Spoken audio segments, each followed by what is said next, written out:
Gorillas get down and dirty. Crazy.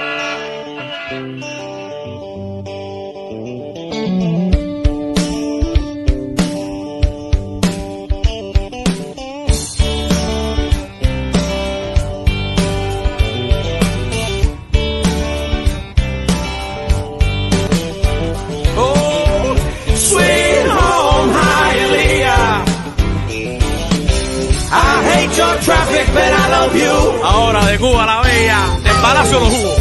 Los chicharrones.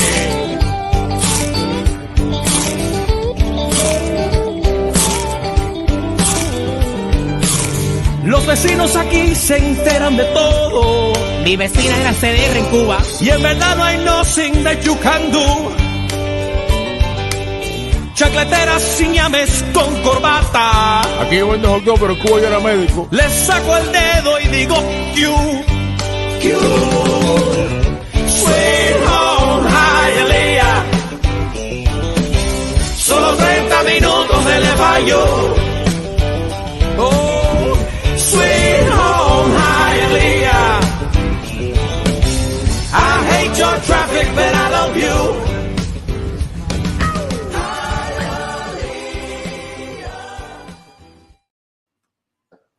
Erectile dysfunction.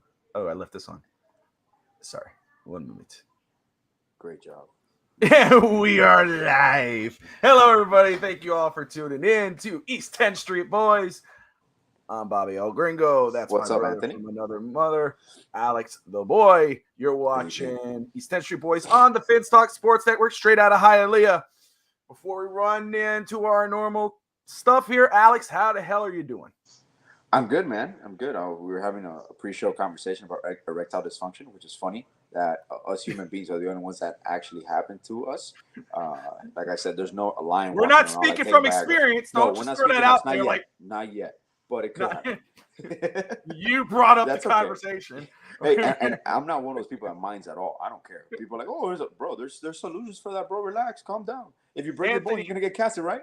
Yeah, Anthony, yes, we have. And you know what? Maybe we will tonight. Just hang with me for just a second here.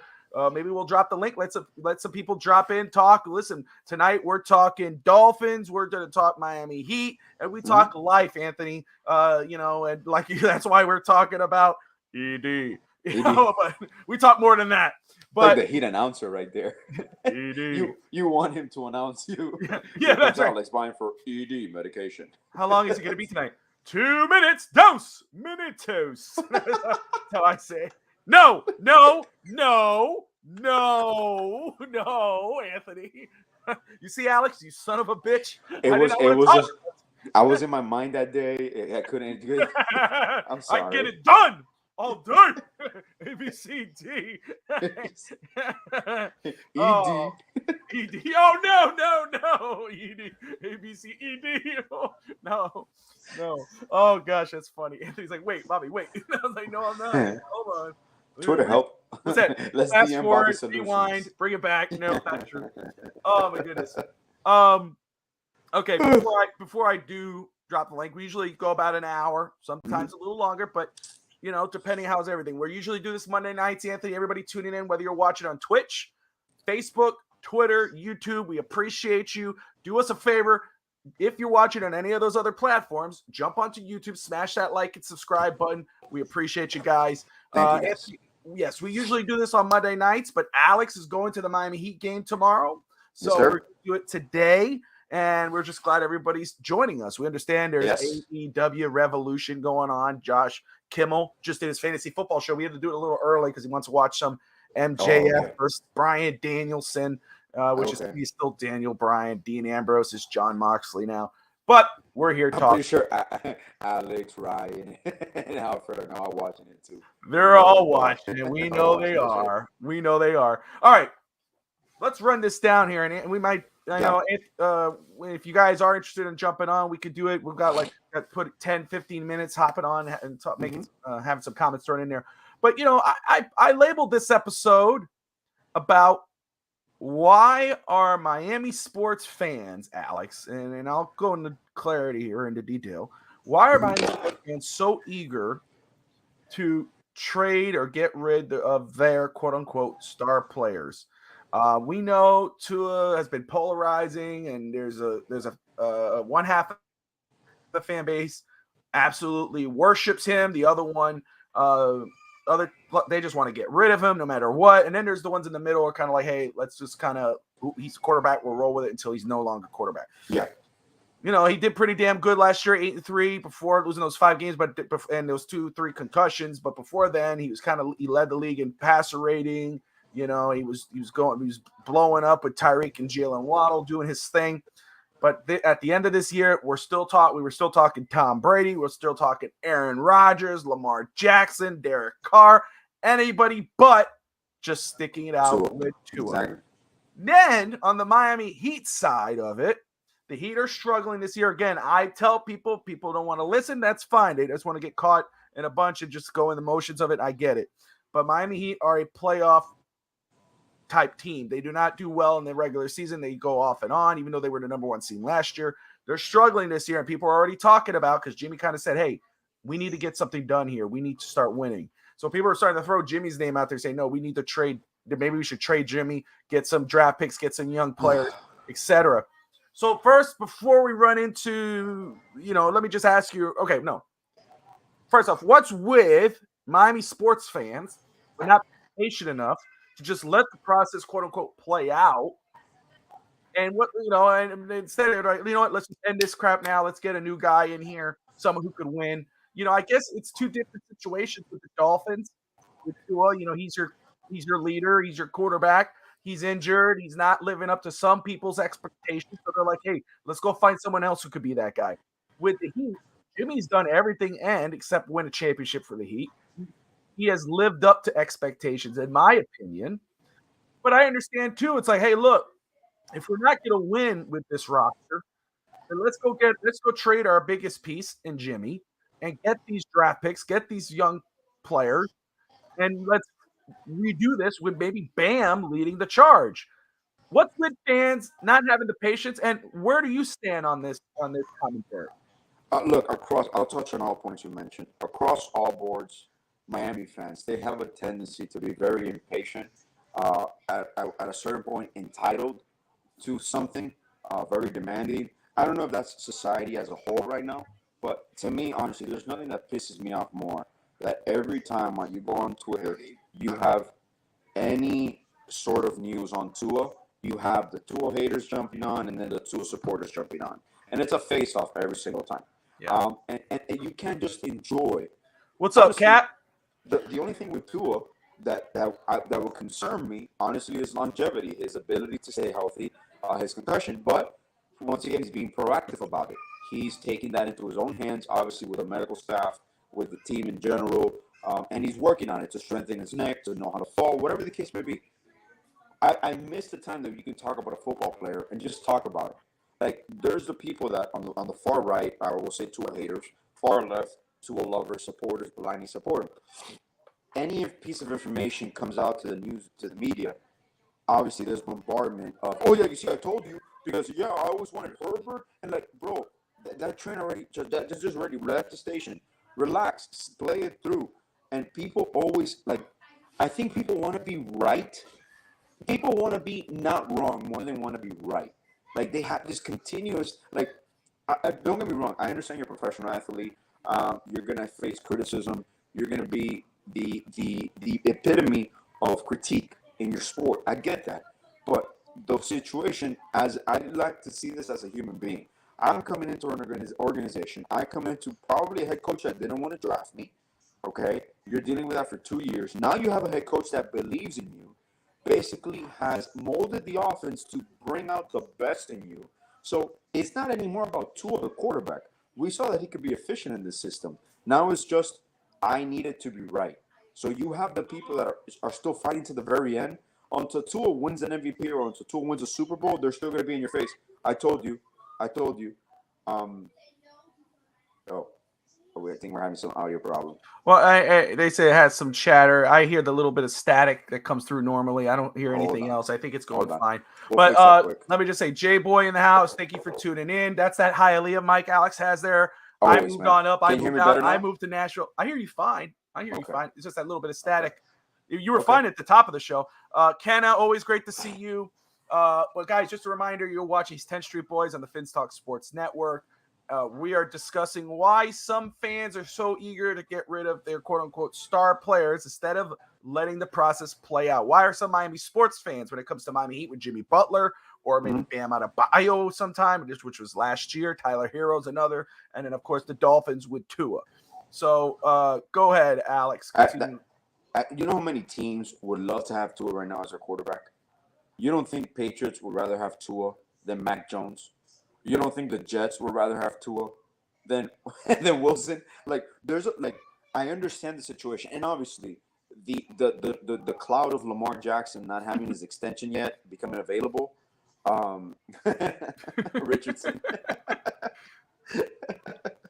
Hey, Kenna, Anthony Richardson, people, that Josh Allen type build. I know a lot. There's some people that are totally off on him, and there's others that absolutely love him. He fits the mold of what the league is kind of trending towards. He's with a that gunslinger, build. bro. He could run it. He could throw it. Yes, there are things you got to work on, but if he goes to the right team and they know how to put the build around him, he could jump off the chart. Continue talking what you're talking about, Alex. Well, no, basically what Cap was saying there.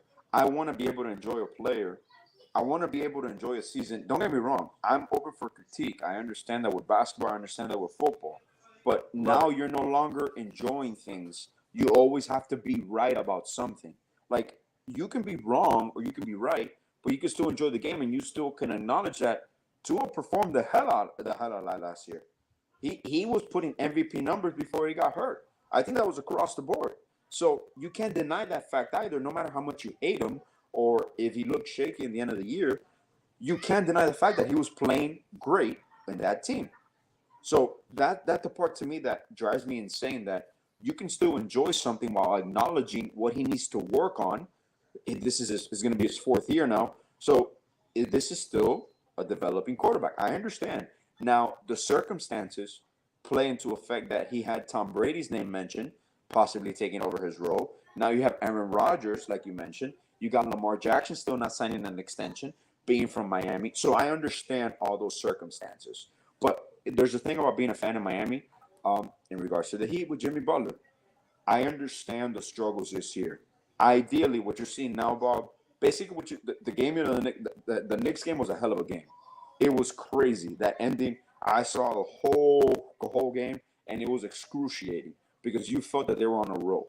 But it was a shootout, and that could be a good playoff series if we match up with them in this year's playoffs. But you're starting to see the team now play ideally how this team was meant to play, where you have Caleb Martin now fullness in his backup rotation with the second unit, where he comes in for Jimmy.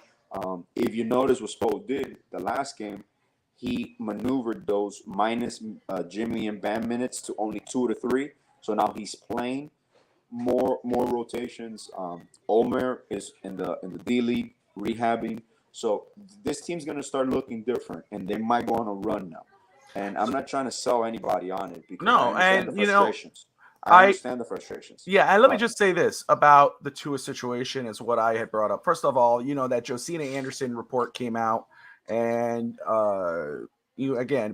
Twitter blows up. Fans are either pissed and calling her she's a terrible insider, blah, blah, which is BS. She's very good at her job. Some people hit, some people miss. It happens. I'm actually happy Miami's looking into all options at quarterback because they should. It's their job to do their due diligence. I can understand some fans, Anthony. I believe this is where Anthony's going. It's where, when you have a concern about your quarterback not making 6 to 7 games a year or missing this amount of games, shouldn't you look into upgrading the position or finding somebody? Absolutely, you should. Yeah. Absolutely. That's what makes a franchise quarterback. That's why I cannot go and say that Tua is a quality starting quarterback. He proved that last year. When healthy, with the right players and system around him, he could be a very good starter in the league. I will stop short in calling him a franchise quarterback because he has not stayed healthy since college or before college. He played 13 games last year, played 13 games the year before, and those are all injured. I'll respond to this one, Anthony. I'll respond to this one, Anthony, for a second when you're done, Bob. And that's why for me, I was not upset I'm not upset with the Dolphins or I don't feel any sort of way. I actually feel relieved that the Dolphins are looking at every possible avenue about addressing the quarterback position, whether that's via backup, whether that's maybe looking into, hey, let's call the Ravens and see what it would take to get a Lamar Jackson if we think he's going to be a better option at quarterback. Maybe not really dive into it, but explore it. Or, hey, Green Bay, what are you actually asking for someone like Aaron Rodgers? Whether we believe he's better than Tua or not, or go and talk to Derek Carr. Hey, would you take something less than this? That's doing your due diligence. That's doing your job. And the Dolphins, obviously, and I can understand where the people who are Tua lovers or Tua idolizers, where they go, oh my goodness, Josina Anderson, she's fake, blah, blah, blah, blah, blah, blah, blah. Because since the beginning, since Tua was drafted, it was Fitzpatrick on and off. Then it was Deshaun Watson, Tom Brady. Then it was now Lamar Jackson. It just continues, or Skylar Thompson. It just continues to the Dolphins, obviously, whoever decided to draft Tua, whether it was Greer hyping on the tank for Tua train, or Ross, or Flores, whoever decided it, it was a split office decision. It wasn't all three guys saying, okay, let's actually do this. There was two guys or one of those other guys caved in and said, okay, let's go ahead and draft Tua and let's roll with it. And since then, the front office and the team has been fractured, and then the fan base is fractured, and we can never, and isn't fair to Tua? Absolutely not. But, he did answer a lot of questions last year. He showed he can play. He could hang with the pros. Mm-hmm. He just now has to answer, can he stay healthy? And so far, it's pretty fair to say he has not. So I don't hold it against anybody, Anthony, Kenna, whomever, when they say, hey, you know what? We need to look somewhere else. It's Absolutely. Okay to say that. But it's also good to say, hey, guess what? We're not in a bad situation. If the Dolphins go into next season with Tua as their starting quarterback and a quality backup, and with this roster the way it is, you're okay. Next, because Tua has proven he could be a quality starter. But if and when he gets hurt, do you have that good backup to play? And then in 24, you got some talent on your roster. You could trade, get some picks, trade up, get Caleb Williams. He wants to be here. Do that route. There's Tua flops. There's options. There's many options. And the good thing is, most likely what they'll do, they will exercise the fifth-year option, but I don't think they'll agree to an extension.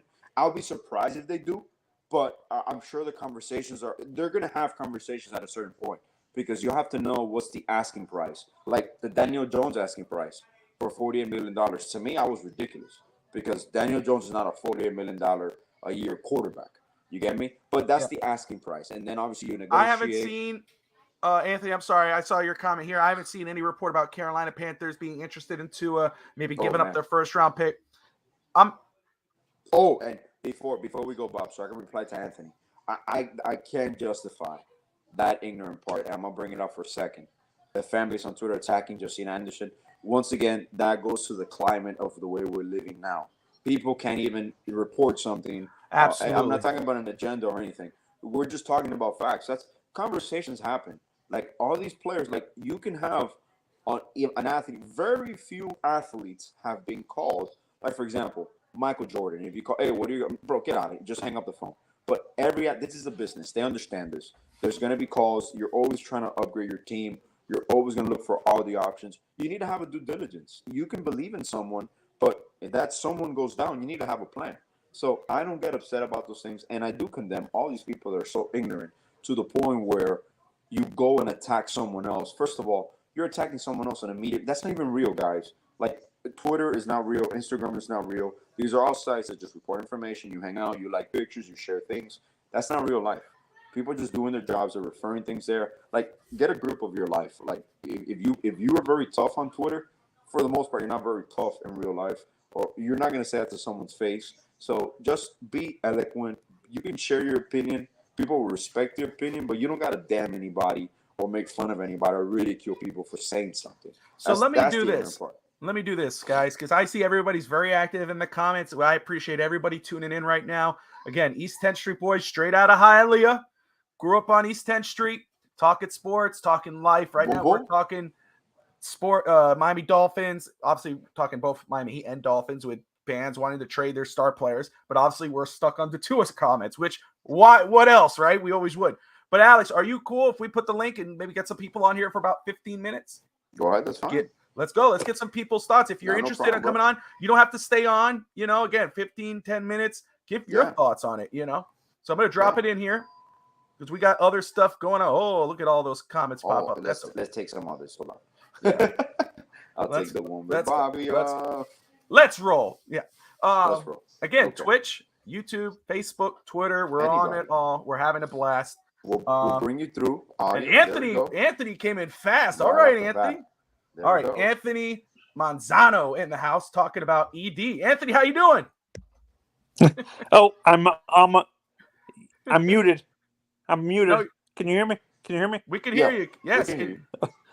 Okay. I got scared. It said the host muted me by accident. You're good, brother. How you doing, Anthony? Hey, I'm fine. Hey, that was too much information. Why did you admit that, Bobby? I did not admit that. I did not admit that. That was a conversation that we carried over into the show that Alex brought up at the top of before the show. Not that he admitted either, but so no admit. Wife's in the comments. She can justify. She'll justify. I get the job done. Let's be clear. Sometimes the wife gives little white lies to boost your ego. So let's not go. Thank Anthony for tuning in. Anthony, thank you. Okay, let's drop in. No, I'm just kidding. Oh no, but back to what I was saying. You understand where I'm coming from, Alex? I can't trust a kid who can't. And when the games that besides Buffalo and the what is it called? Buffalo and the Ravens. The Patriots game was bad at the beginning of the season. Can you explain it to me? Can you justify him throwing for 120 yards before the injury? He was only throwing for 120 yards against the Bengals. He only showed up against the teams like Detroit and stuff like that. Teams who were in the middle of and Chicago and stuff like that. Can you explain that to me? Well, I'll say something and I'll have Bobby explain it because he's better fitted to respond to that. But in my opinion, I know he was adjusting at times to the offense. He didn't feel comfortable in the beginning of the year. He started catching his stride, and you started seeing him play football around the Ravens game. So he was kind of coming on his own. And then, unfortunately, the Cincinnati game happened, and he gets hurt, and he misses a prolonged period of time. But I thought that it kind of sucks because towards the end of the season is when you really saw him struggling, picking up, reading the defenses, and adjusting. But obviously, it was middle-of-the-pack defenses that you're supposed to line up, especially when you have a Tyreek Hill and a Waddle. I do believe. Yeah, he didn't adjust when they clogged up the middle. That's what I criticized exactly. him for. How do you not adjust? Exactly. Bobby, I don't know if that comes. Yeah, no, Bobby. I'm not saying you're a Tua fan. You're a Dolphins fan, but can you explain that to me? How did Tua not adjust to in-game adjustments when do you blame that on McDaniel or Tua? Well, let me just clarify. Alex would know better than everybody. And first off, ritual account, thank you for tuning in. I can't read all that right now, but we'll look at it later. I don't know what that is. I think they're trying to sell a service. That's what okay. Anthony, I'm going to be honest with you. I'm very with Tua before we even drafted Tua, I was not on the tank for Tua train. I wanted Herbert. I wanted Herbert. I was very clear on that. Alex could talk about that. Yeah, I wanted Jordan Love. You could go back and look at you could go back and watch YouTube and But when we drafted Tua, you support our quarterback. He's the Dolphins quarterback. Blah blah. Absolutely. But I've been critical to it and demanding expectation. I want consistency, et cetera, et cetera, et cetera. I can't justify. I know, again, we talk about the Ravens game, the 6 touchdowns. It's beautiful. But if you actually go back and watch that game. Solid point right here. Can't really count concussions to really cleaned up all the other injuries. I don't know about that. Anyway, that's a whole other conversation. Hold on a second. I'll get back to you. What's up, Killa? That 6 touchdown game, which was, again, he got the job done. Good for him. that was more the Ravens taking their foot off the gas than that was some stellar Him performance. him showing up. And again, I agree with you. That was more the Ravens choke. I can't believe they froze up. Choked. Yeah, absolutely. And they were ahead. They had a big choice. I mean, they had a big lead, and they thought, "Hey, we're good. We're okay." And that was on them. They gave up. They gave up the lead. They laid back, and the Dolphins took advantage. Dave? Oh, Dave in the house. Hello, Clarice. Hello, Clarice. But the fact of the matter is too is that if you look at Tua's games against the top 30 defenses, the worst defense in the league, the Dolphins' offense looked really damn good. And as the season went on against top 10 defenses, the first defense overall, San Francisco, he struggled, the offense struggled. In regards of the Chargers game adjusting is unexcusable. Absolutely. In terms of adjusting, I blame McDaniel for that because McDaniel should be trying to look out for his quarterback who struggles against those defenses, and he should have ran the ball a lot more. He chose not to. He became a prisoner of the passing game, Tyreek and Jalen Waddle and what they could do, kept trying to make those big plays instead of running the ball, having a balanced offense and a balanced attack, and put the game on Tua's shoulders when honestly, I believe you can't really do that. Tua's not that guy. He hasn't proven to be that guy yet to win in that type of situation. He's at best a game. To me, he's a game manager. For me, this is not an indictment on Tua. No, that's just what he is. Absolutely. For me, at the top of the year, I said the best case scenario for me was if he played like a game manager, like you said, had a season or was played like a Chad Pennington. Okay, not the strongest arm, damn accurate, could get the job done and win you football games. That's play like Tom Brady or Drew Brees. Play at the top. I always go worst case scenario, and that's not bad. It's Chad Pennington. I would have, I think a lot of people when Tua was drafted, they started throwing Russell Wilson, and because he was on the Dolphins, they threw Dan Marino. It's like, dude, it's not fair to the kid to throw all these high expectations. Steve Young, I felt left Steve hand, Young, and then Mark. Go Mark Brunell. Why go Steve Young? Yeah. Mark Brunell to me was the bottom. To me, a lot of this. No. Go ahead. When I looked at Tua, the way he played reminded me of David Garrard. Oh man. Oh, okay, that's interesting. He used to be. He was what? No, he never got the chance to start for the Dolphins, but he signed with Miami. He got That's hurt. right. No, I'm talking about when he was playing for the Jaguars. I know. I know. But David Garrard was almost played for the Dolphins. Let me just get these in here because I don't want people to think we're had community college transfers playing in the secondary. All right, G.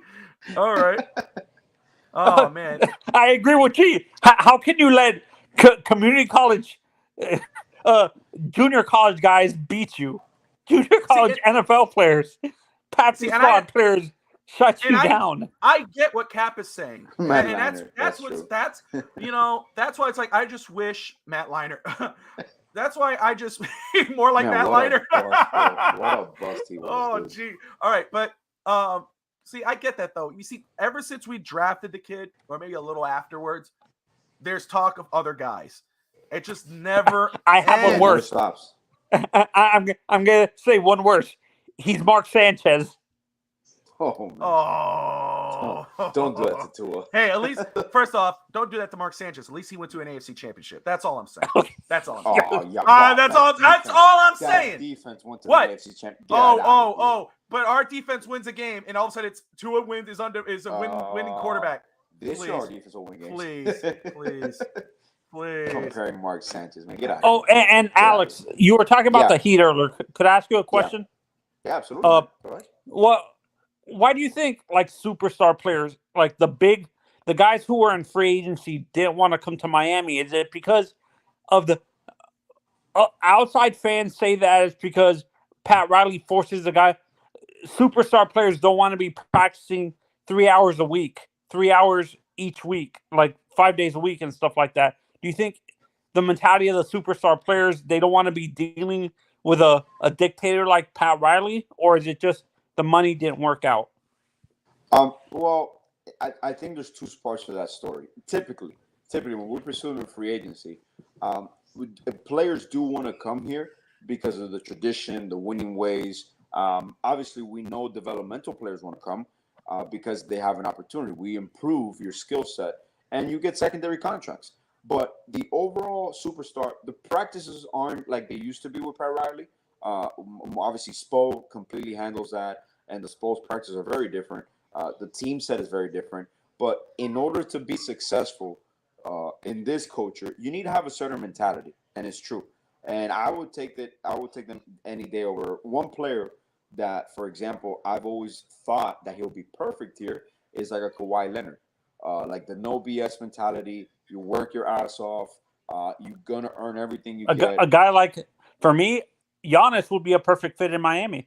Giannis is one of those. You strive for. You can be a superstar player, but when you're a superstar player of that caliber, kind of like a Kobe Bryant, you want the people in charge. Would you say to have the KD same fits here? mentality that you have. Would you guys say KD fits here? KD absolutely fits here.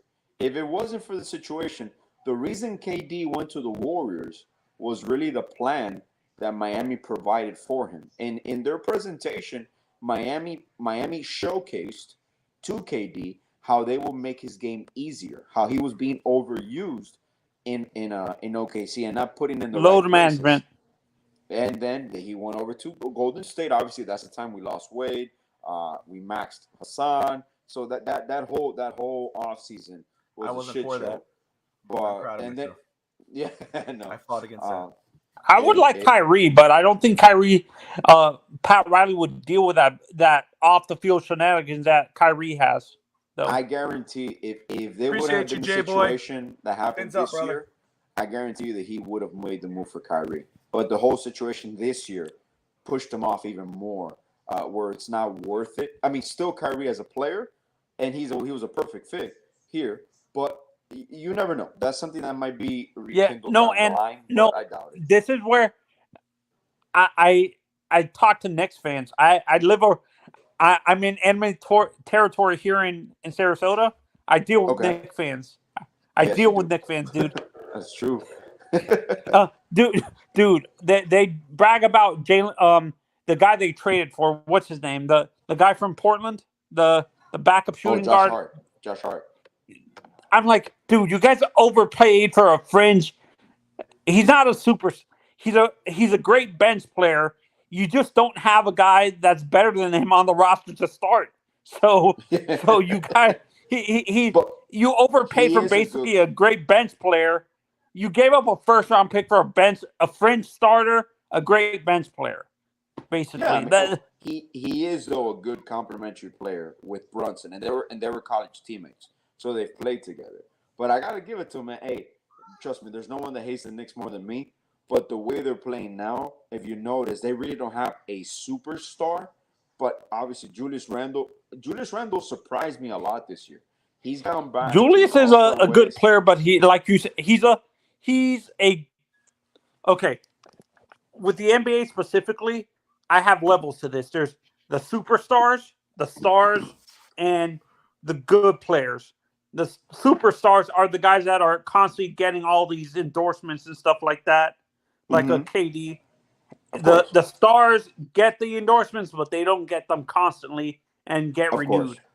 Of course. Yeah, that's pretty much, globally, that's how it's done.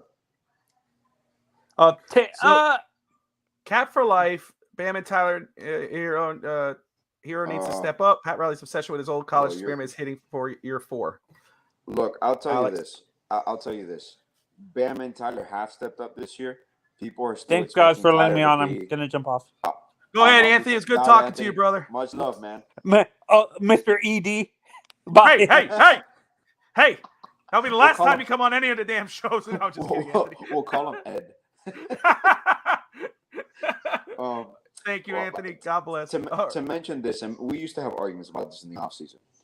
Part of the offensive struggle in the beginning of the year, honestly, was that this is still Jimmy's team, but Bam has to be your focal point offensively throughout the game. Jimmy's still your killer. But let me push back on that very quick because I've heard that before.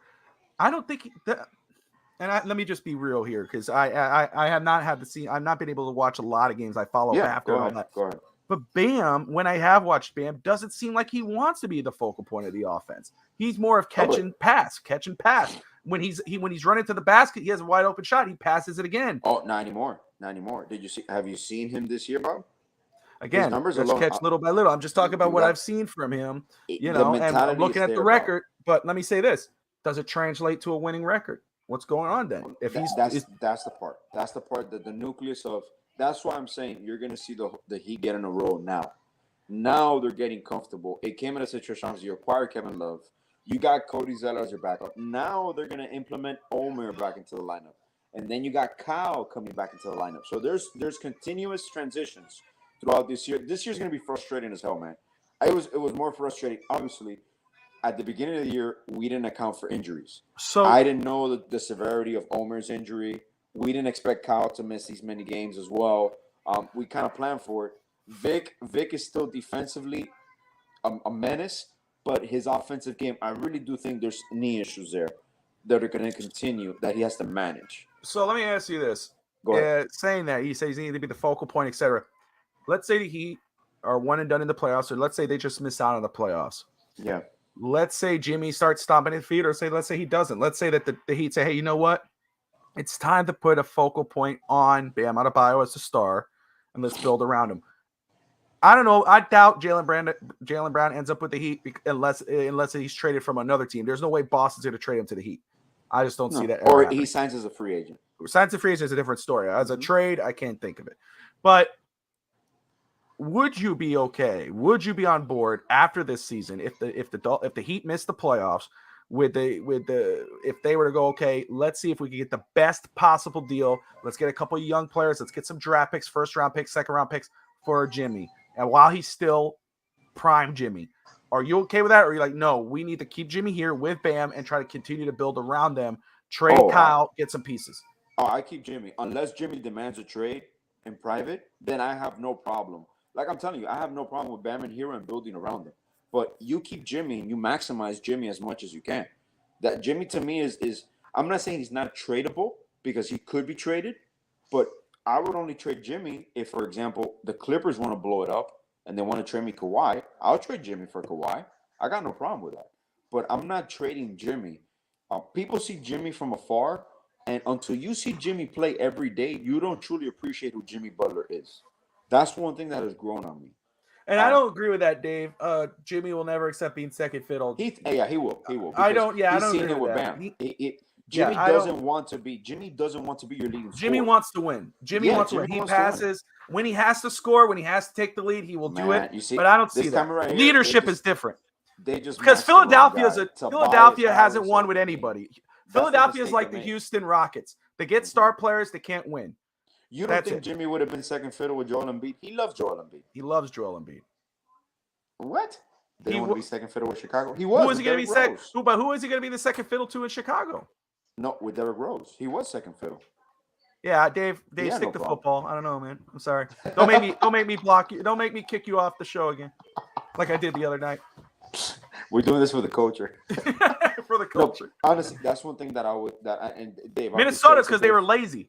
That's different. He just wanted to get out of there. I'll give credit with Dave. With Dave mentioned this because I've thought about this a lot. And Jimmy is the alpha male, and that last year that's what was holding Bam back. You get me? So Bam could be. That's why I say Bam should be the focal point of your offense, where the offense runs through him. He's your base. He's your base for everything, offensively and defensively. Now, offensively and defensively, you got Hero, Butler. At this time now, Love playing. Notice, for example, Love, the amount of gravitational pull Love still has, that he leaves lanes open for Caleb Martin, for Jimmy, for Tyler. Like, they're starting to play comfortable with each other. And Cody, I got to give it to you. I mentioned it last Wednesday.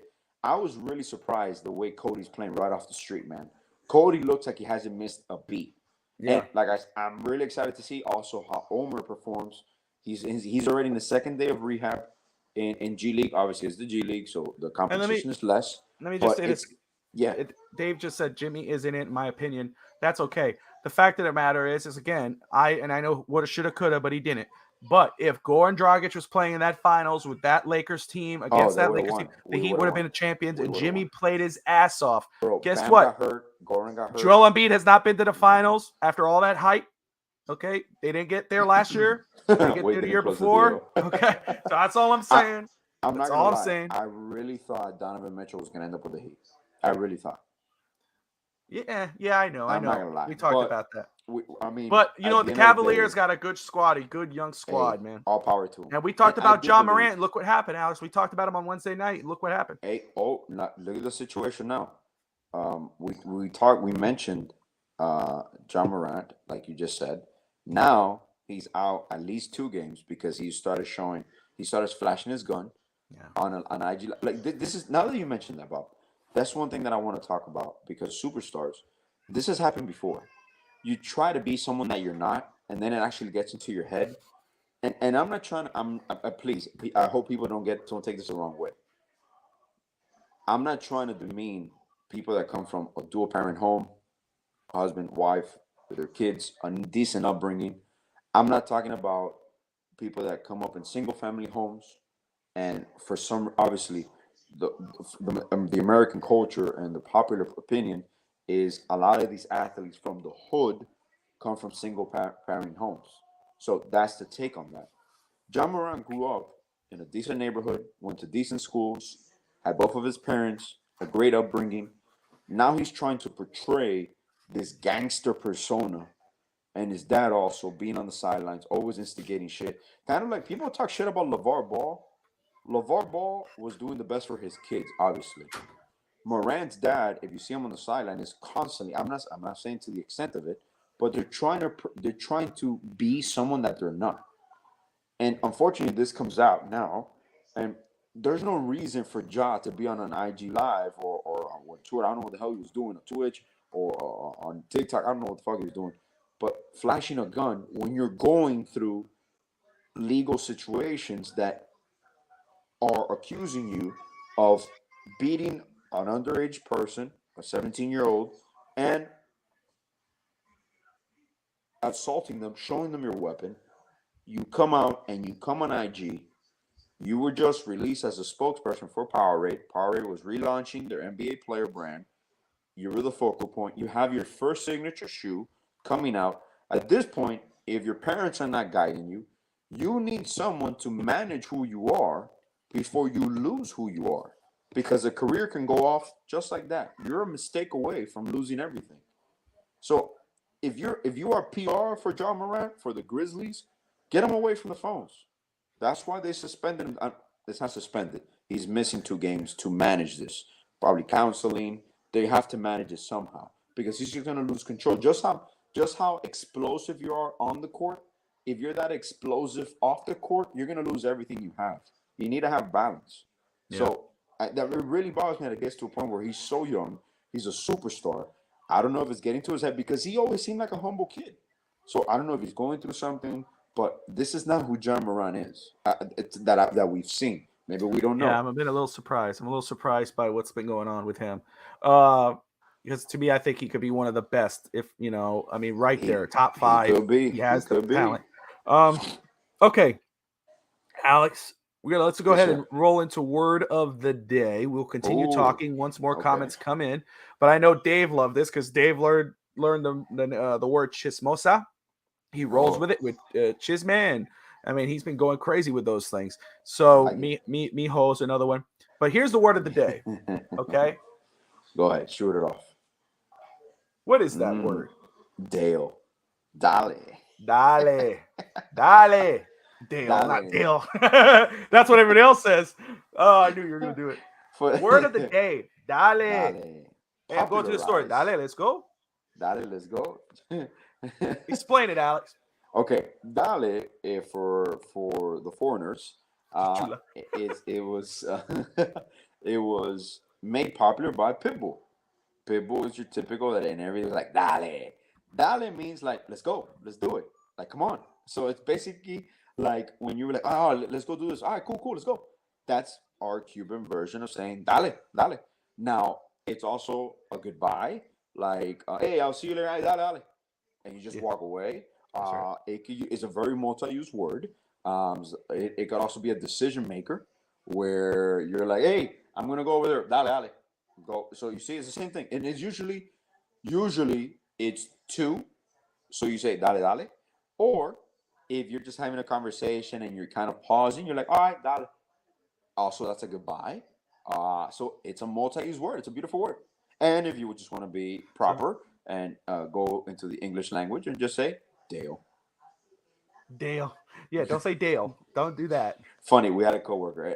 He's our fantasy football. What's team. up, Sam Skeet? We Dale. always call him Dale. So we always call him Pitbull because just like Dale, his name is Dale. But we're like, what's up, Dale? So, but that's right. So it could be used like, come, or hey, I'm going to the store, Dale, or I'm leaving, Dale. So it's I just love highly slang. Also, Dale means hit him or hitter. Yes. Dale. So, Dale, no. Exactly. There we go. Yes, that's right. There's Cap. Exactly. Cap also means peace out. Dale. Or it could just be like, when you're in the club, see a girl dancing, backing up, you're like, Dale. Like that's it. Also be in that tone. This is what Alex and I used to say to each other. Dale, and you could also find Dale, coño, no más. Like you just there you go. I was gonna put that as a word of the day too. Coño. Coño. That could be used for anything. Now we know what the actual meaning is, but that could be when you hurt yourself. Coño. Or when that word of the day comes out, I'll give a detailed explanation of what it actually is. So we'll keep it for that. Claro. Yeah, this is another one. G. There you go. I think it's spelled that. Claro. It means claro. Probably that. Dale. So there you go. And all right. It's very important on the emphasis. How you emphasize the E will give you everything. Like I said, it could be like, Dale. That means like, like, oh, cool. It could be like, Dale. You see? It's just different. You just got to change the pronunciation. That's what Alex would say. Bobby, I didn't have ED. Dale. ¿Qué tú lo hiciste? Dale. And if you're Bad Bunny's like, dale sin parar, that means like keep going all night. You see? Oh, man. Oh, goodness. This is amazing. It's funny how we've started the show with ED. It's risen. I feel like Billy Gunn being part of the accident as a white boy. Just to clarify, because Anthony was making fun before the show, Alex and I were just talking. I don't know how ED came up, but when I brought up like, I have no idea. Animals never. Alex said animals never suffer from that. And I'm like, yes, no, like. And it's just like a fast thing to get done. I was like, man, but gorillas. And also Anthony, we started the show like that. Anthony, Bobby, you said no. I never said anything about me. Which is hilarious. I always had. I found this funny because it's no problem if anybody suffers. No, man. Like I'm telling you, bro. Hey, it's part of. It could be medical condition. It could be part of an older age. There's solutions to that shit. Don't worry about it. Have fun. Enjoy your time. It doesn't matter how it gets up. It's functional. That's it. Good. So. Tape a stick. Put anything, bro. Anything, dude. Like one of the funniest things to me, I always like to imagine animals with like human conditions. So when I was younger, part of like my comedy bit was always like, imagine a lion with asthma. Like you can't be the king of the jungle and have asthma. Like you can't walk around do you imagine a lion just roaming the jungle, chasing its prey? Dang, ED and a bad hip. That boy got it all wrong. Ooh. That boy got it all wrong. Which one came first? Yeah, that's right. It was because of the ED he got the bad hip toward that labrum. That's what happened. I'll get it in somehow. Can you imagine a lion just roaming the jungle as a natural predator, and he's like in mid-prey, mid-chase, and he's asthmatic, so he has to stop and just pump like... The visual of that to me is hilarious, and it's true. Like animals don't suffer from like a regular common cold. This can get sick. They could get cancer. I think my puppy is scared of the dark though, which is kind of crazy. I think she's scared of the dark. So animals do kind of. She doesn't go out at night. She doesn't like going out at night or anything. Oh, God bless you, Dave. It's okay. Amen. Not all heroes wear cape. Shit, it's the other way around. He's like, I'll get this. Oh yeah. Oh God, Ed. It's all right. So you say you really think your dogs are scared of the dark? Yeah, Tati just told me last night she had a similar situation. The dog would not sleep. The dog kept coming over to her side of the bed, trying to jump up. She finally got up, turned on the light, got it to. Could we dim our lights? So it can dim. So she dimmed it to the lowest form. Yeah. And she finally went to sleep. And then Tati got up and turned the light off.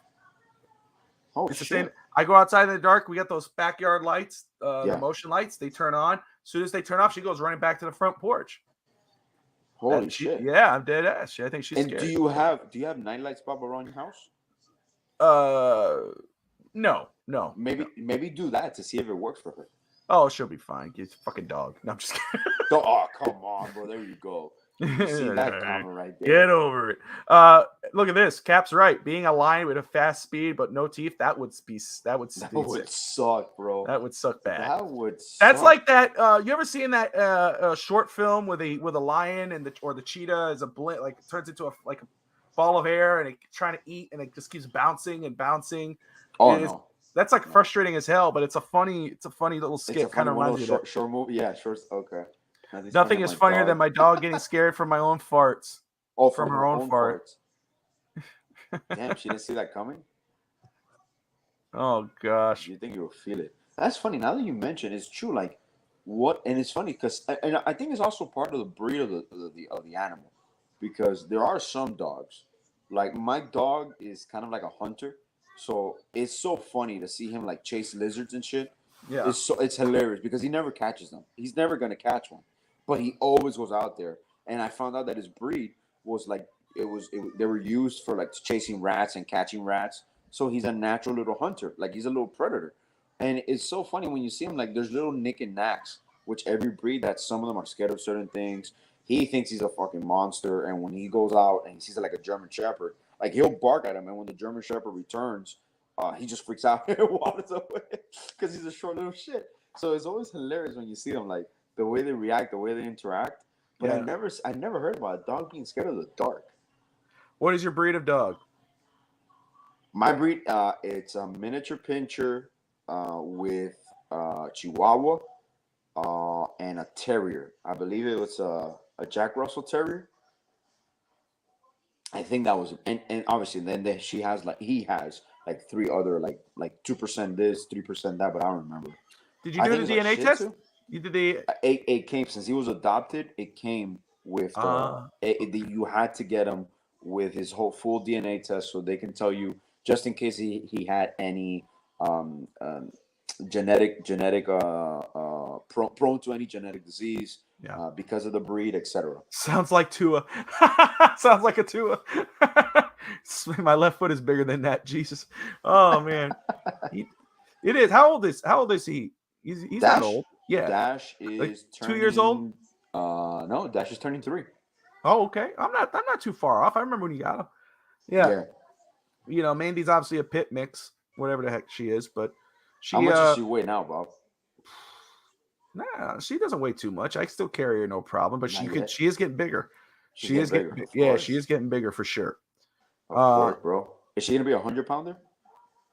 Her mom's about 60 pounds, so I don't know how her dad's gonna be. Dave swears she might be over 100 pounds. He thinks it's a just by the paw. Yeah, you can see their paw, bro. Yeah, but her mom's 60 pounds. Her mom is still at the adoption center. So yeah, see, he thinks it'd be 80 pounds. He thinks the dad's like a mastiff or something, but his mom, her mom is 60 pounds, thin. Still muscular, but not like some thick ass dog. She's a sweetheart. And her mom is a pure pit? I don't know that. Her mom was a stray that they got that was pregnant, and she gave birth at the foster care at the animal shelter, and that's how we got Mandy, and then everyone else got their siblings. All her siblings are blue, black, whatever you want to call that color. They're beautiful white socks, white line. She's the only brown beige. She's short color, but man. stocky. That's Tati's saying. Or her mom is short but stocky. That's what Tati's saying. So we'll see. And her thing right now is just about training like a Latina. her. That's like the perfect Latina description for short and stocky. Like yeah, certain spots, short and stocky in certain areas. Short, stocky. I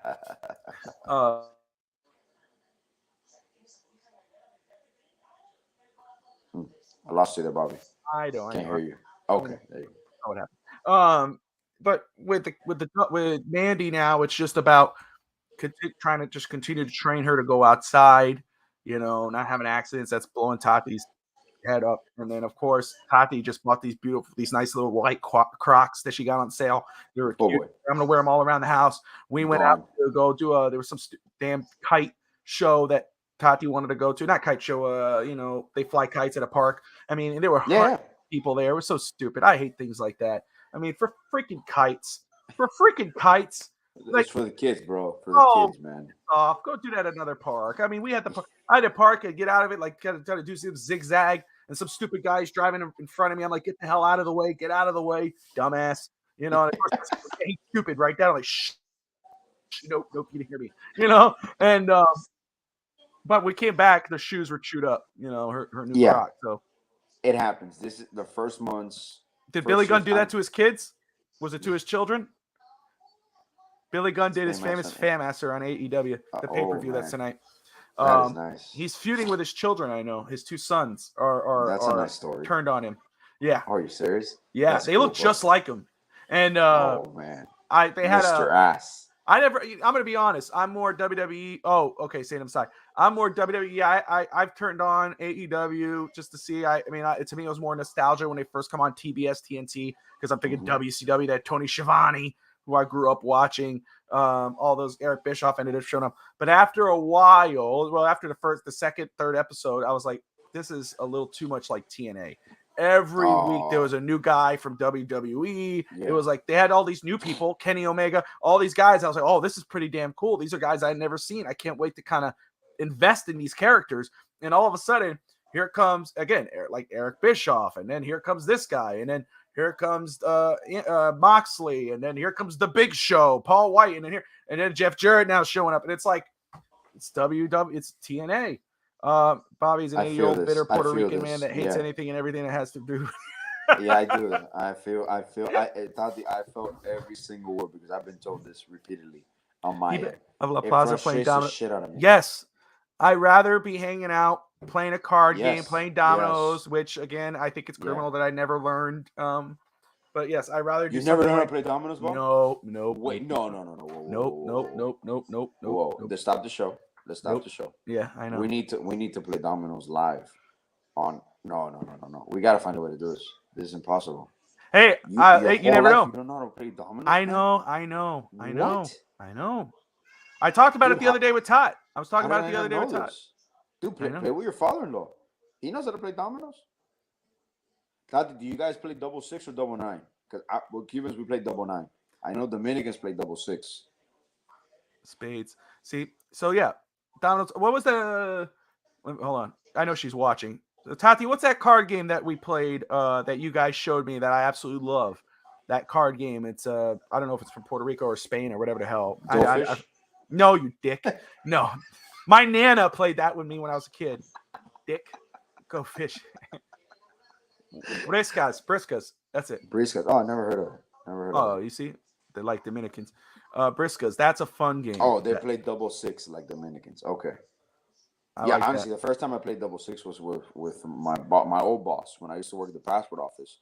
Inez, like she like, oh yeah, we play double six. I'm like, double six because we're used to the double nine. But I'm like, and it's funny. Does that have to do with dominoes? What? What you're saying, double six? Yeah. Because I don't know what the hell you're talking about. You're talking to Tati? Yeah, it's double nine. Yeah, double nine is the Cuban domino set where it's like I only know one. So a double six and a double nine. I usually just know a double 69. Bingo! Woo! A double 69. That's some crazy shit. You got friends over? That's some sweaty shit. Double 69. You go over there. I go over here. You're the 6. I'm the 9 now. You're this. Like, what's going on? ABCD.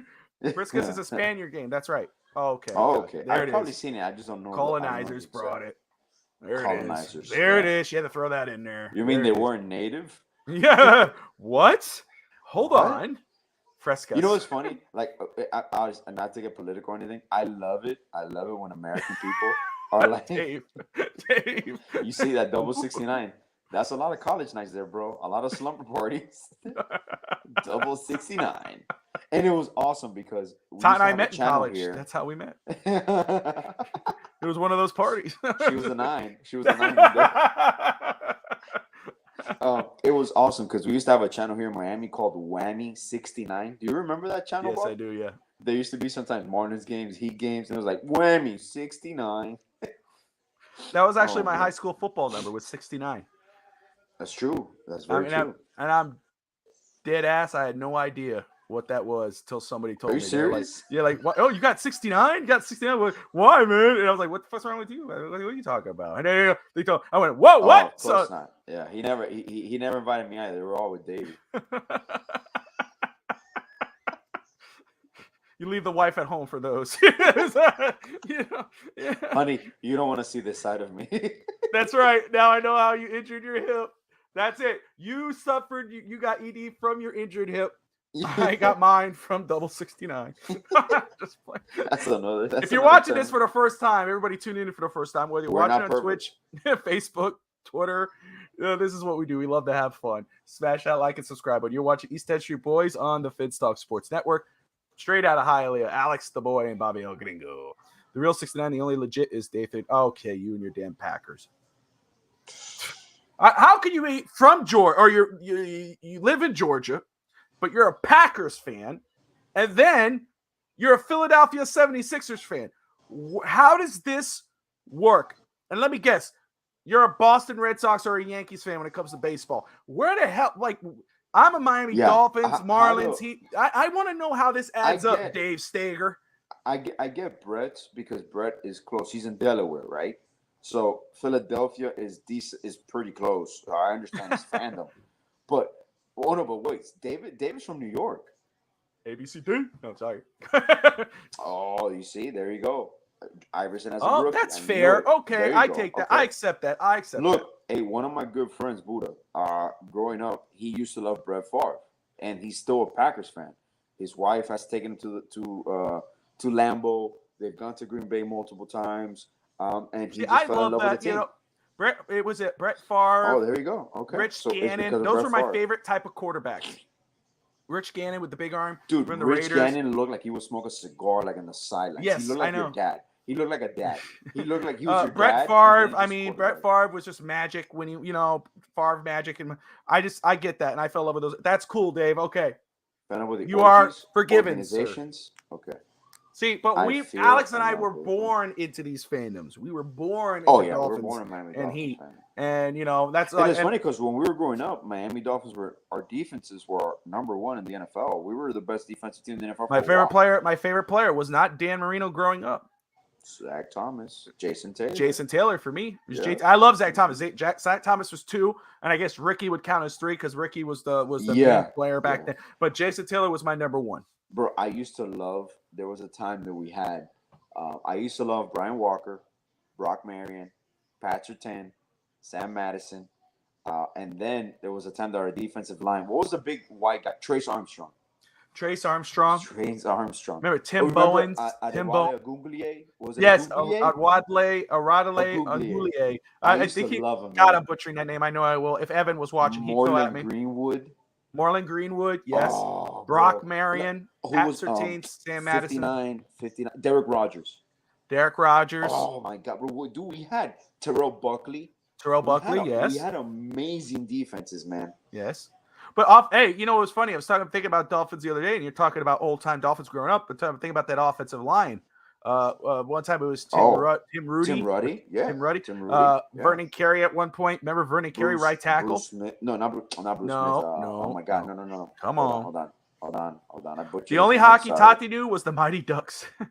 D3.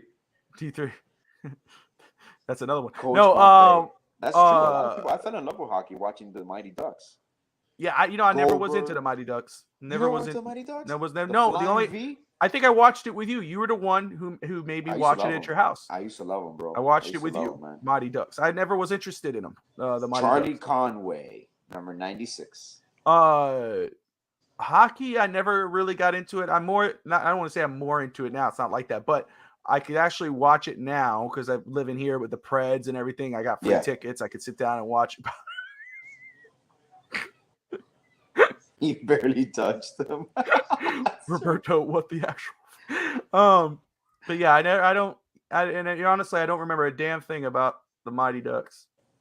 Oh, the Little Giants. Look, Little Giants. I remember that. A segment. We got to do a segment about next show. Childhood movies. The movies that influenced us in sports towards that sport. Like for example, the effect of the World Cup. Honestly, half of our community after the World Cup, all these kids now think they're soccer players. Like every single kid. I don't know if it's happened over there in Nashville. Oh, another thing that's cool, Bob. How do you feel? I'm intrigued by this because Dave Stewart is part of the ownership group about Nashville possibly getting an MLB team when they expand. That Nashville I love Stars. it. I love it. I think Yeah. it's amazing, dude. Yeah, it used to be the Nashville Negro League. Yes, The from the Negro League, Negro yes. League. They actually have a Nashville Twitter Stars. account. I've been following them. Yes. I would love it. I know that they've been pushing for it. If they did, I would still, of course, root for the Marlins, check in on the Marlins, etc. Of course. But if Nashville got a baseball team, I'm dude. going to get that Nashville Stars jersey and represent, because that would be really cool. Get some season tickets. Because look, I can't sit down really watch a baseball game on TV too long unless it's a really good game. I mean, we've seen some cool moments happen in baseball. But baseball's a slow sport. It is meant to go and watch live. It's an You experience. can go, sit down, watch a game, grab a beer, get a hot dog, chill out, enjoy it. That's what baseball really is for. That's why it's America's game. Cracker Jack. Yeah. You know, I might on Wednesday. I think I got to get the tickets transferred to me, but I'm going to go see the first game one, round one of the SEC tournament in Nashville at the Bridgestone. My boss got me free tickets. That's awesome, I don't know who's playing. I think LSU versus someone else. She had free tickets, so she asked me, and I said, yeah. So I got 4. So me and the kids and Vivito are going to go. That's going to be cool because going to a basketball is a lot of fun. Over here is ecstatic. I love going to UM games. UM won part of the ACC Coastal. We won it yesterday. We clinched it. So UM basketball is off the city on here, unless they're Puerto Ricans there. Well, imagine this. We might have that. Might be fun. That might be fun. That would be hilarious. We could do a marriage show or something, like talk about that would be a lot of fun. You know what? I love golf, and I've only played it a few times in my life. I love Top Golf, and I love just going to the driving range. But I feel that golf is a sport I'm going to get into when I'm in my 40s and actually like slow down a little bit and have some time, because I do believe there's something about golf that is a relaxing, chill time with your boys. And also now I'm getting into pickleball. I actually love pickleball. Oh, Jesus. In regards of golf, I never was interested. It was very boring to me. Same thing like NASCAR growing up. But as I got older, well, NASCAR's just turning left, man. Oh, dude! My grandfather and my uncle would watch that when I was growing up in Melbourne. I'd go visit them, and they would be watching NASCAR. I mean, Dave, it was just Dave lives in Augusta, bro. Yeah, that's right there, man. There you go, Dave. You're gonna be getting a visit. I'm down, dude. I want to. Dave is one of the coolest dudes. I can't, dude, Evan Dave to me is the most un-Cuban guy in the world. Yes, like the most Hispanic white guy. Oh my god! I mean, like he was just born in the wrong body. I think so too.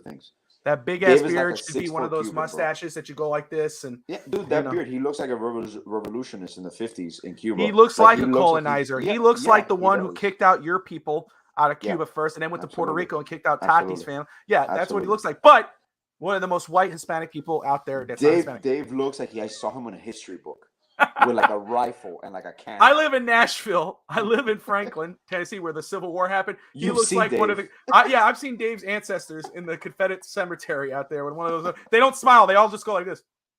It's like they're all, you've seen the before pictures. They're all laughing, and all of a sudden they go, "All right, smile." Okay, cheese. They go. That was Dave's great. Why is it that like those still I pictures? don't know. You can never smile. What the hell? You can never smile, man. I don't know. I just don't get it.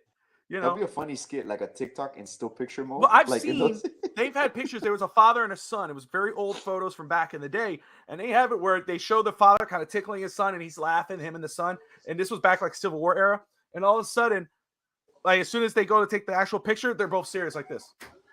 Like what the heck happened here? Listen,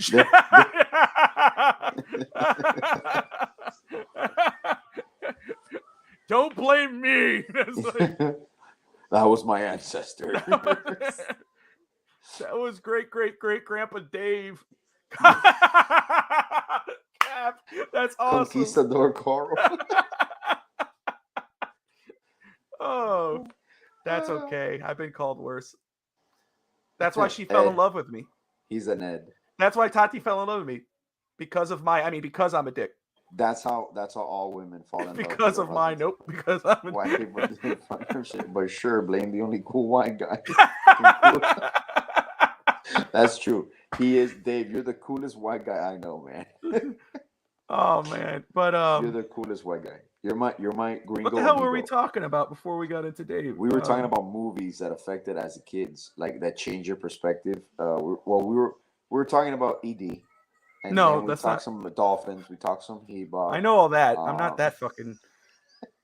We were talking about baseball. we Oh, were talking golf, Nashville. golf, Oh, golf. golf. Yes, So, golf too. Golf. with golf, I was saying was before was that growing up, I had no interest in it. Talking about NASCAR, but golf, I had no interest in it. But I knew a lot of people who really loved it, and we actually have gone golfing with you, but just hitting the balls out in the range down in the Doral, range, yeah. Which is fun. I could see it being relaxing. I love mini golf, whatever. But I never really got like golf or understood golf until I actually played it on the Xbox on Game Pass. It was the PGA Tour, and I kind of started understanding. Oh wait, it's the faster you get to the hole, how many times you hit the hole is the best opportunity you got. You mean you never understood what part? I never understood any of that until I started playing that. So then I'm like, now Dave, let me ask you this: do you play golf now with your hip? Because my hip's messed up, and I thought, man, I would love to just do that one time. Go hit on the range. It hurts like hell. With my hip, with your hip, once it's better, could we still do that? Because me and him have the same similar injuries, torn labrums, major surgeries. He's still getting over it. You know me, Alex. When the weather changes, I feel it. But I get the job done. I'm the gift right now. The Indian dude in a vest and hands on his hip.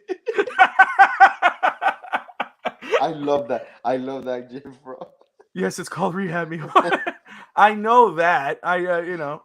But I'm just saying that's because I know that you gotta swing and kind of twist. Yeah. No, so I just imagine for you, even baseball, golf, that's something that you can't do right now at all. I want to get back and like I told Tati, like I want to just live. I just want one match. Just let me get into a wrestling one wrestling match. Bob, your life will be over if you don't do it, dude. No, dude, I just want to do it one time, dude. I got the itch. Harrison's been training. I said, man, I would love just to get in the ring. Let me just be the manager. Is Harrison? That's another thing. Harrison. Oh wait, okay. Harrison is obviously Bobby's younger brother. Yeah, I love him to death. Yeah, he was Jeff Hardy of our growing up. Yeah, we were just talking about that actually. He was insane. Is he training right now for wrestling? He's. I asked him recently because he's been going there. He goes to the school in Florida, Coastal Championship Wrestling, who did like a little shoot promo or a little thing for us, which was pretty cool. But he's been going to that school, been training there. Last time I talked to him, he said he hadn't gone for I guess a couple days, but he's continuing to train in a gym. He's lost some weight. He's getting muscle, gaining some muscles, which is great. Because, dude, we never really thought about this, but because obviously he's a boxer, he's an MMA artist. Oh, he'd be perfect. Wrestling is actually perfect for Harrison. I would say the one thing where he would need to work on, because I think everything else is pretty natural for him, because he does just boxing, MMA. He does jiu-jitsu. He's a damn good jiu-jitsu artist. He's done very well for himself. You could joke about his record, but he'd kick your ass. I mean, I talk about in general people. You know what I mean? Of course. But he, the one thing I would say he would have to work on is just the promo work. Promos. And he's you remember? funny. You remember? Funny. Yeah, of course. He's funny as hell. If Harrison could just be Harrison, I told this before. Harris could be a straight up comedian, dude. The stories he could tell, the stuff he just makes me die. Bobby, if you're getting rid of me, your body is so old, it's gonna be getting rid of. That's embarrassing, man. You just gotta know when to stop. You just gotta know when to stop. I know how to talk in a mic. Okay. You do, but if you gave me a mic, man, I would blow it up. Bobby the Brain Heenan, Paul Heyman. You could Ric be like Flair. the Mankind. You can have the Mankind body. Fuck you, Alex. Give me more Kevin Owens. Give me Kevin Owens, except I can't do the backflip. Kevin Owens. You ever seen Kevin Owens? Brown tights. No. You ever seen Kevin Owens? Yeah. That's like Dave Stager, but in shape. And Kevin Owens is not in shape, but still. You see, that gives me hope that I could do it. On the next day, George Lopez, I can't breathe. I can't breathe.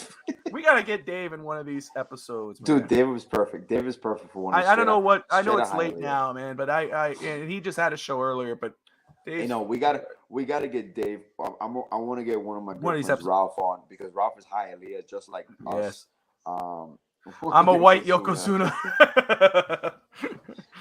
Yokozuna. This honestly, this is so cool because this is the point of the show. Just to have fun, have a Just good time. have fun, talk trash. And next week, I do want to do the movies that influence you as a child, in sports and in wrestling, bro. Obviously, wrestling is a sport, but the movies that kind of pushed you in that direction, or the time frames of us growing up. I'm gonna mute the mic, but hold on a sec because I'm gonna call for Tot. So because I want to ask her, I'm gonna see if she reacts live. I don't know if she's watching now because I haven't seen her in the comments. This is how I usually call her, guys. So, but I'm gonna mute my mic because I want to go to. Hey, Tot!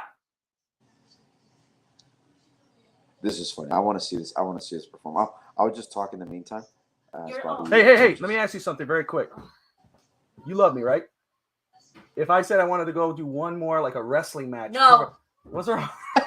Hey, wait a second. She just shot you down. Yeah. No. I was like, nah. No. One live. No. One time. That's it. No. When I die. You see, she's just smart. You know why? Because she knows if you get fucked up in that ring, who's gonna take care of the kids? Who's gonna take care of your old ass? She's gonna be putting a straw so you can just drink. How much I'm gonna have to pay for your hip if that happens? You hear her? How much you'll pay for my hip? Bro. She's just thinking about the aftercare, like the putting a straw so you can eat. You see, this is always the thing with us. It's always when I die. Like, I told her, when we were having my son, who just popped in here, and I was like, oh, we're thinking of names. Of course, Tristan was always the name, but I kind of threw out there. I was like, why don't we name him like Robert Michael Jr. Like, call him Little Bobby or something. She's like, no. I was like, why? That'd be nice. Then have a. And she's like, no. When you're dead, if you die before he's born, I would name him Bobby. Until then, he's Tristan. I'm like, I'm a big, I hate. I'm not gonna say this the wrong way. I hate the juniors, the 3s, the 4s. Okay, but can I ask you this? What? AJ Atia. Just the initials. What's your daughter's initials, you dick? AJ. What's your son's initials? AJ. Shut the. What is initials? Shut. They each have their own name. Shut up. They each have their own name. Don't tell me nothing about June 1, 2, 3, 4, 5.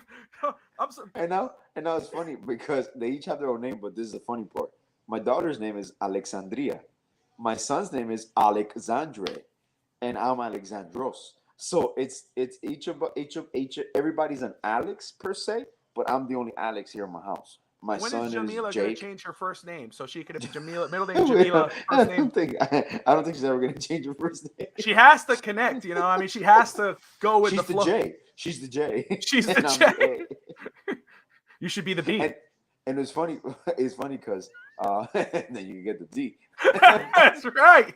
The B and the J AJ. leads to Is your dad AJ?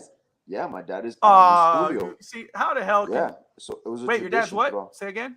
Aramis Julio. Oh yeah, that's right. Okay. You see, so Tati, it's a white people thing. I think it's just weird. First of all, it's not a white people thing. It is. It is, man. Tati is another one. Her grandfather is Angel VV or whatever. Yeah, but it's also in the Latin community. I gotta give it. That's what I'm saying. So I mean, the Latin community is a lot. Like, let's just name him and then they'll just, for example, his dad's name is Juan. He'll be named Juan, but they call him Juanito. Like they just put the ito at the end. So like Lázaro, Angel, and then Angel again. Yeah, the daughters after the mom. That happens a lot too in Hispanic communities. Oh my God, yeah, that's true. This is hilarious, and this is a true story. I'll mention it because I think my wife's already talked this about many times. My mother-in-law made certain people name like her name. So my wife's middle name is my mother-in-law's name, and my sister-in-law's middle name is my mother-in-law's name. So the name was like just handed down over and over and over. And my wife hates it, and my sister-in-law hates it. And it's one of those things that I've always brought this into attention. I thought this is pretty cool. We give our children their names, right? That's something that's crazy. That's something that you're going to have your whole life, but you don't pick it. Do you think at a certain point a child should have the right to pick their own name? It's funny to me. Like, if you think about it, you're Robert, you're Bobby. Someone named you that. That name was forced on you. You didn't pick that shit. Oh, Jesus. You get me? Think about that. Mm-hmm. Like, I want to identify today as a Margarito. No, that's why you got like a middle name or a nickname. My name is Robert, but people call me Bobby. You know, that's what I grew up on Bobby. You know, your wife is the only one that calls me Bob. You know, which just you know, that's Oh just shit! It's a Hispanic thing. People too. I just read all about these things. The daughter after my dad, my uncle, my brother. They're all named Angel. Yeah, her grandfather is Angel, her dad is Angel, her uncles are angels. Both Are uncles you were angels. serious? Tati's brother is Angel. Yep, that's true. Holy shit! I didn't know this. Yeah. But So all they have they have a different middle name. well, I think Angel Tati's Manuel, grandfather Angel is Jose. Tati's grandfather is something Vivito or Well, I'm actually Vito. Angel I too. don't My know. middle name is Angel. Alexandros Jose Angel. So I'm an Uh-huh. angel too. You see? And Tati's father's middle name is Vivito, so we call him Vivito. They all go by the middle name.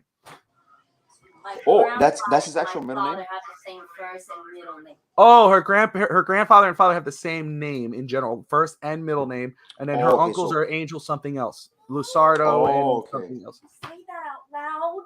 What? They're not part of this. Oh, who cares? What's the matter? What? The name's copyrighted? What? What's gonna happen? Nothing. What? Don't say my name. I just counted 17 what's.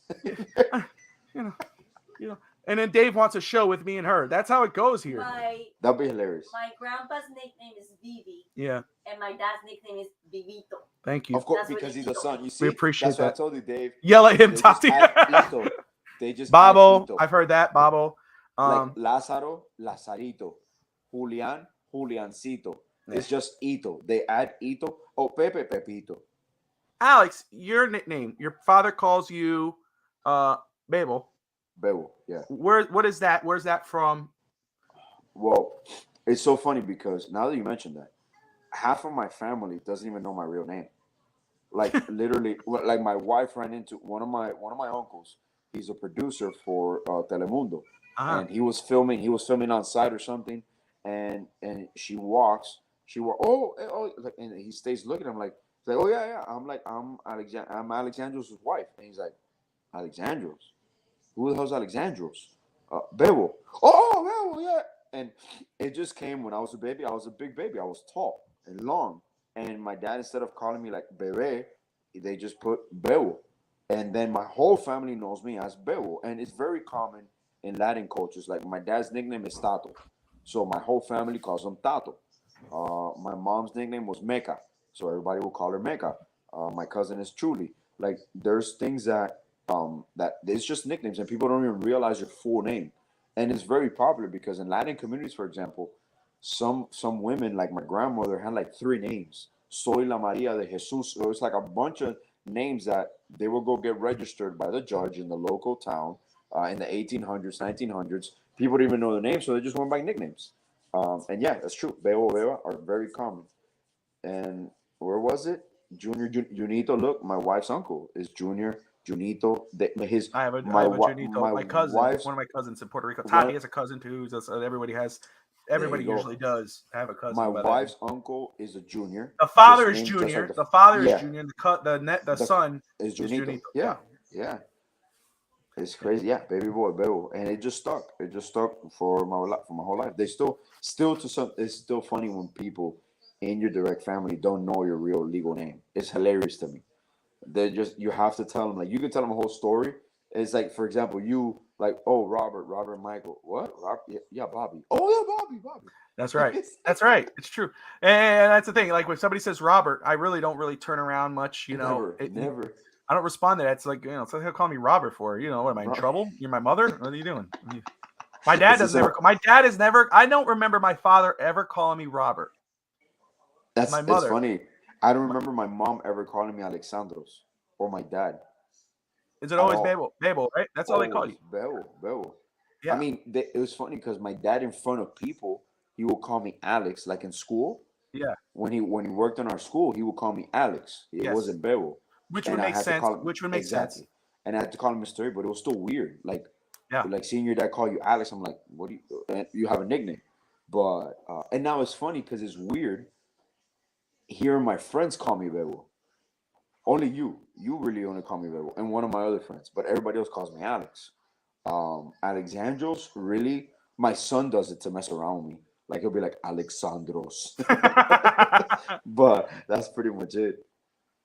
Cesar the Junior. Yeah, Junito. So Yeah. Brett and I are calling Bobby onto our segment next week about Robert gets his ass. Robert, get your ass. But no, yeah. See, like I don't remember. I don't know if my father. I don't remember my father ever calling me Robert. My mother's called me Robert. Robert Michael. You know, when you get trouble. Does your dad have a middle name? No. No. Okay. No, my dad doesn't have a middle name. I was named after my father's brother, older brother, Roberto. Yeah. Roberto Miguel. I was named after him, Roberto. And then Michael, of course, is my grandfather. It's Robert Michael. Okay. You know? Yeah. But my uncle Robert, or Roberto Robert, died way before I was before I was born. Okay. So he called you, but he named you basically in honor.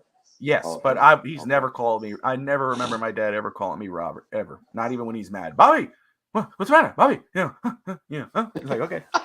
Just like that. Every time your dad talks to you, it's like he's working out. Like he sounds like he's working out. When he's mad, When he's mad. What are you talking about? What? What are you? What? Are you talking? Like, are you gonna hurry? And who was Nick named after? Nicholas Glenn.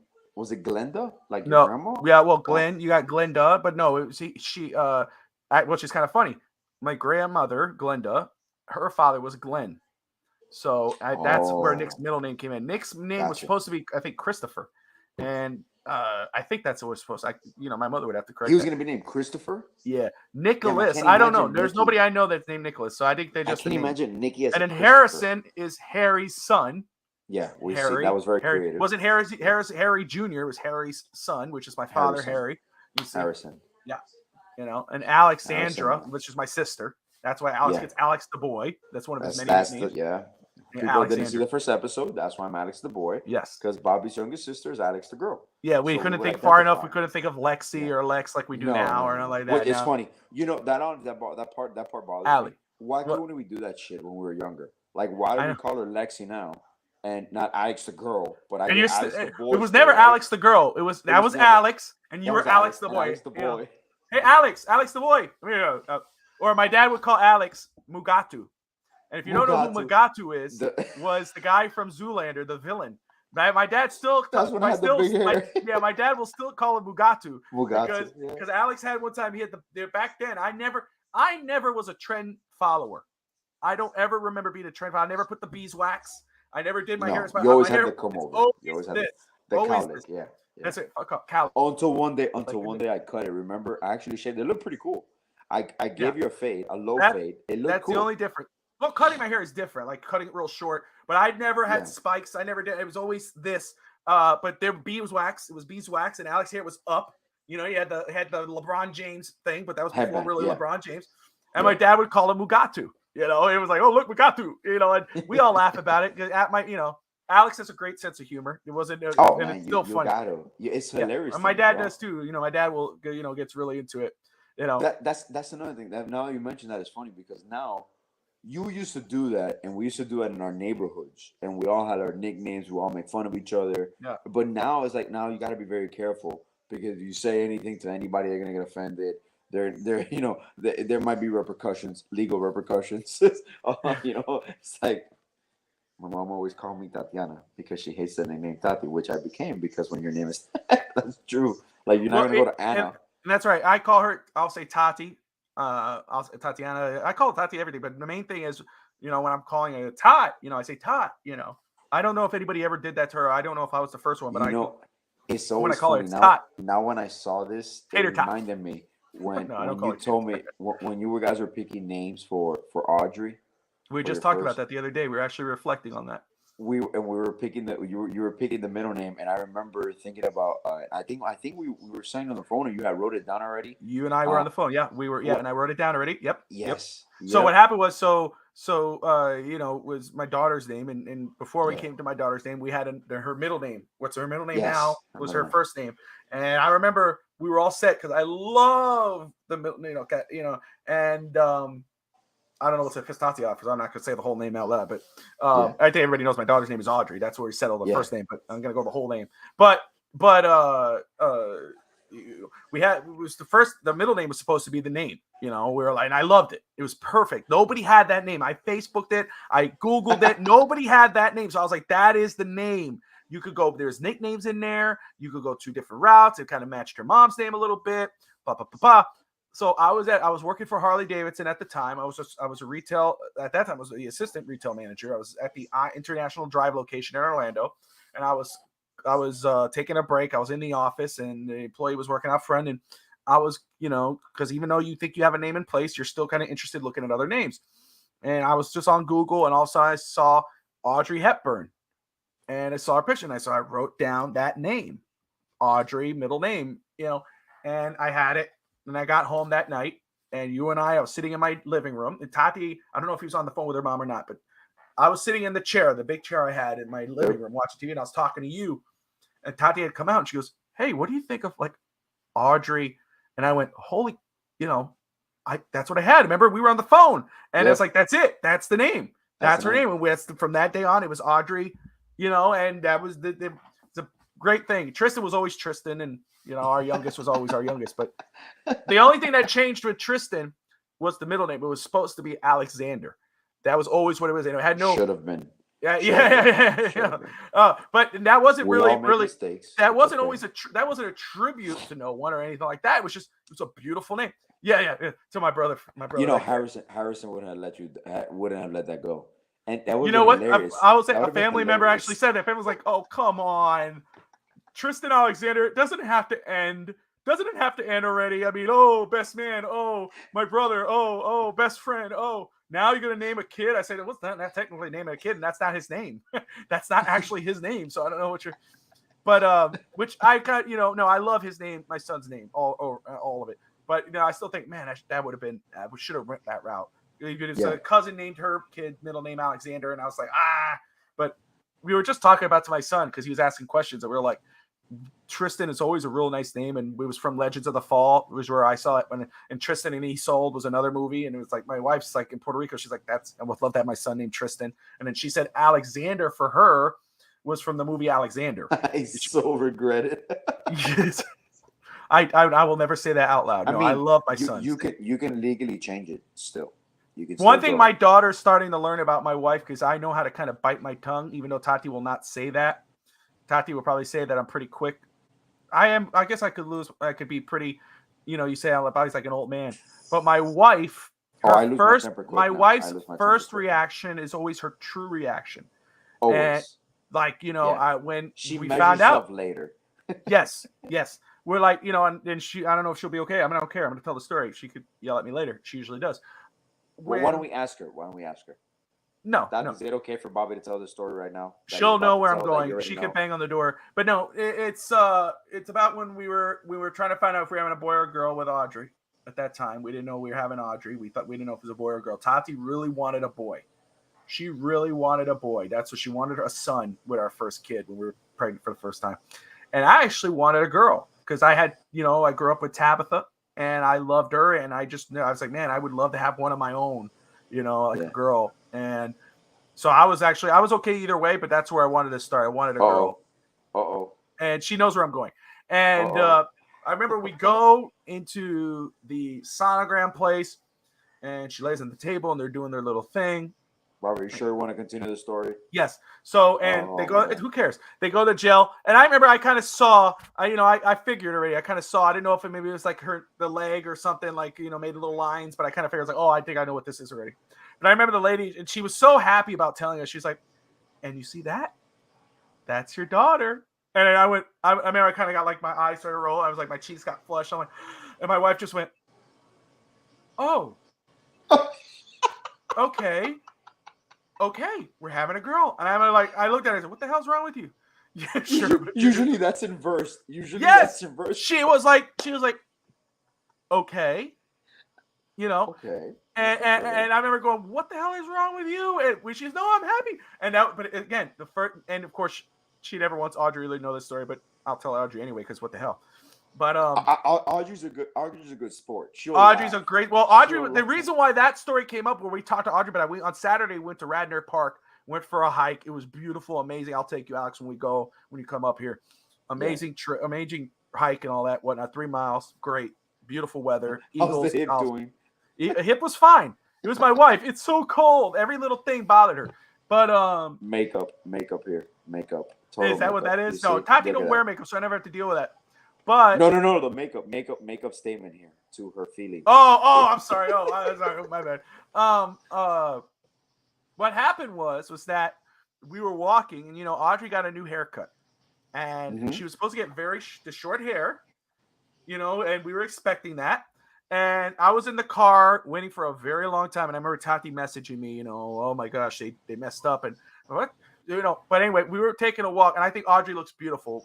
Now we've seen it; it was still a shock. We were like, whoa, because she's never had that type of hair. But it got shorter. Short bangs. Have you not seen her hair? You told me, but she cut it more. No, to whatever she's cut it last time. Okay. Did I not show you that? I showed you. Yeah, she came into the room after the show. Yeah, you showed me that. Anyway, yeah. So Audrey said when we were walking, Tati's reaction. Audrey said that when she was so excited about her hair, that when she came out from the back of the studio, her mom couldn't go back there. Tati was in the. I was in the car with Tristan because Tristan and I went to go to the store, and then we came back and waited in the car because we weren't going to go in there and wait. And Tati was still waiting in there. And they told Tati, "Oh, you can't come back here. You got to sit out there." So Tati's like, "What the hell?" So anyway, that's weird. A girl so long that the mother can't go and see what they're doing? Yeah, they told her, you got to sit out front. I don't know why they did that. She'll have to explain it, but they didn't. But anyway, Audrey said that she was so excited about showing her mom the haircut because Audrey loved it. That when she came out, Tati was like, "Oh," and Audrey said that she was like, "Wait," It was the funniest thing. And I told Audrey, Tati, I know I was shocked by Tati's, but I told Audrey, I said, what you have to understand is that your mom's first reaction is always her real reaction. That's her real thing there. Okay. It's not that she does it on purpose. It's just that it's hard for her to hide it. Yeah. 14, 15 years. I've tried. You can't change it. What I've come to realize is that, and I've told my wife this, I gave specific instructions to the bangs. I said, pull bangs to the chin and cut hair because her curly hair shrink. That's true. I think she looks on top of me about this. She loves it. Audrey loves it. I think it's cute. I was shocked at first, but I think it's cute. Harrison says it's a tribute to Milo. It's just being a dick, but that's what it is. But, I can see that. Yeah, I know. Yeah, it's a specific thing. But the cool thing is that you can still kind of pick it up in a ponytail. Yeah. Oh, yeah. Right? Pigtails, everything. Yeah. But anyway, we're running late. We're at an hour and a half, but hey, that's what we do here. We have a lot of fun. Alex, any final words before we close it out? No, it's just our Cuban goodbye, like we always do. That's right, the Cuban goodbye. It was extended. The part I love about this show is organically it morphs into something else in the middle of the show, and we always end up somewhere else where we didn't think we were going to end up, and that's the beauty of it because you're having a good time, and then we tell stories that you're probably going to get killed for after the show's over. So this might be the last episode of Straight Out High Elia with Bobby. It might just be me with Dave, Ralph, and a few other people. And they see he's getting the side eye that someone's coming for him. Oh, it's the children. It's my son. He keeps trying to come on in here. Okay. And my wife. Getting him. Yeah. I was out of the way. So that's another thing. Maybe we'll explain that next week about Cuban goodbye. But if you've been watching, you probably understand what that is already. But until then, I want to thank everybody for tuning in. You're watching East 10th Street Boys on the Finstock Sports Network. That's Alex Atiachiska. Catch him every Wednesday night on Fast Break. Yes, sir. Bobby Finstock or Bobby El Gringo. Catch me on mostly everything. The draft show. And thanks for accommodating me today, Bobby. Thank you for doing the show today, so I don't miss the Heat game tomorrow. I do appreciate that from the bottom of my heart. Yeah, of course. Thank you. I don't really have a choice. I had to do what I got to do. Yeah, you really did. I was just being amicable. So, I understand. I understand. Okay. Thank you all for tuning in. We appreciate you. This show. Good. Go. I don't want to do this show anymore. I don't get paid enough for this shit. You don't get paid at all. At all, bro. At all. Just with love. And that's Sunday the Cuban goodbye. Notice we said goodbye 2 minutes ago and we're still going. And we're still going to talk once the music is on in the show. That's exactly what's going to happen. What can we do? Buenos noches. Right? Bye-bye. Buenos noches. Buenas noches. Buenas noches. Cállate la boca. Bésame culo. Buenas noches. What the fuck? What is going on?